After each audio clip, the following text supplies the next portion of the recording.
All right, so finally in this book, Ready, Set, Remember, there is also the other section is about the states and capitals, and you are able to use the memory palace technique and picture association to remember the capital cities of each state.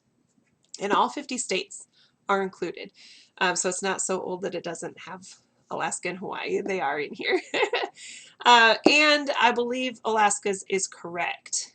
If I remember in my history, Alaska had a different capital before its current capital. So this is actually one that we haven't jumped into fully yet. We've been doing our multiplication and our presidents. My son just finished the presidents last week. And we will, over the years, continue to memorize the states and capitals for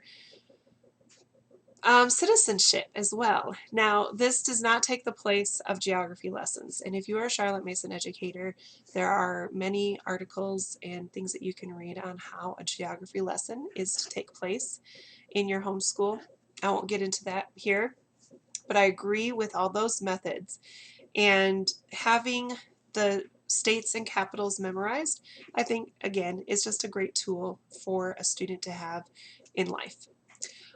It doesn't, like I said, replace good geography lessons, and it shouldn't be approached as just a parlor trick. So another thing that I do with my kids is lots of singing. I talked about that in the multiplication. You know, we do skip counting songs, and our states. I love the 50 States song. If you're not familiar with that, it's 50 nifty United States from 13 original colonies. Now, I was a music teacher before I had children and homeschooled, and the 50 Nifty United States was a song that I always did with my third graders. We would do a patriotic program, um, and I'd have all the kids sing this, and it's just great. It gets stuck in your mind, and it's helpful to me as an adult. I did this book with my mom when I was homeschooled, and I could tell you the states and capitals. It might take me a little bit of time to recall that picture, so I wasn't like really fast with the recall, but I was able to find that information that had been stored in my memory to recall what the capital was of a certain state. But it was not in alphabetical order.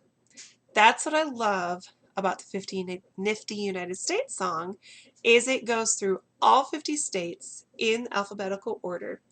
And there have been just fun little quiz times. I remember being on an airplane. This is probably 20 years ago. And one of the flight attendants got in and was playing just a game with everybody, probably Southwest Airlines because they're pretty fun.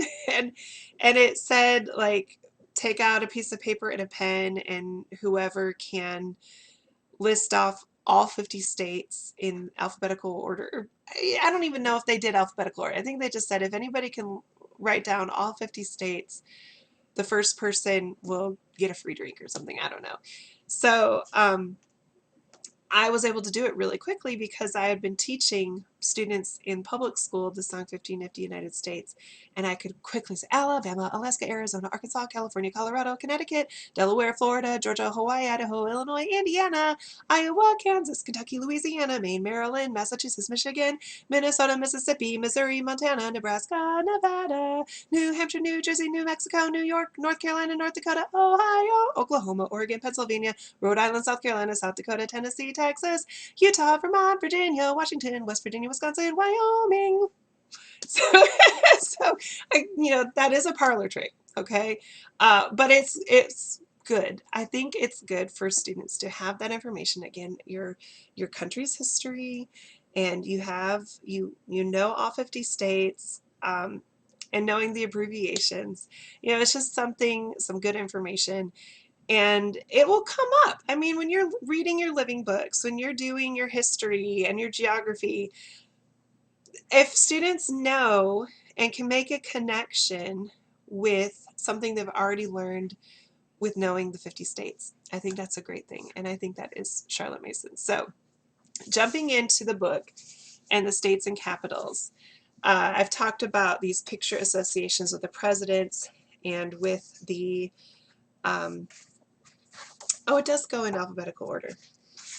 And with the presidents and the multiplication tables. Now, I'm going to show you Tennessee's. That's where we are. I love this picture. So it's very easy to study this picture and have this funny little illustration in your mind.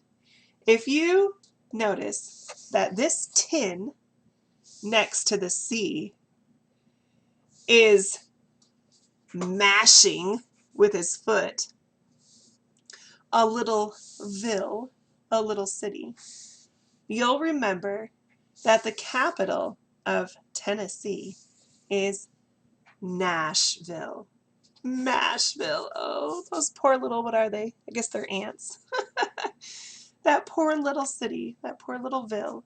A tin can is standing by a C. As you can see, the tin can is preparing to mash a small antville with its foot. Ville is another word for village. All right, so these little pictures are great, and taking the time to study them and if you have a visual learner, to put these pictures in their mind for recall, it won't leave them. And so I think they're a great tool. If you can find the book, it's not printed anymore, but I think that Jerry Lucas does have some resources online. But if you can find a copy of this book, I think it is well worth it. Ready, Set, Remember by Jerry Lucas. And I think your kids will have a lot of fun learning with this memory palace technique, this learning style. All right, thanks for watching, everybody. Bye.